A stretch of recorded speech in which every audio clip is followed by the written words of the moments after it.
Hi, this is John with WTI.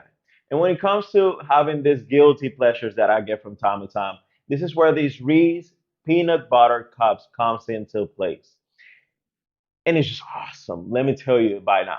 This is a candy that is covered with chocolate outside, but it has a really nice layer of peanut butter in the middle. So you get like this hard crust outside, but you get this soft inside that it's really awesome with this peanut butter. And I just had this the other day before a football game. I always try to eat something with sugar so my insulin levels stay at the same time. But even if I have like a nice week that I'm taking care of myself, eating right, and I'm trying to be a little bit balanced and I'm trying to treat myself, something like this is pretty much something that it's easy, but at the same time, tasty, you know?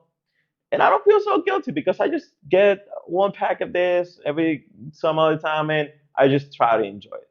So this was John with WTI, and that was my point.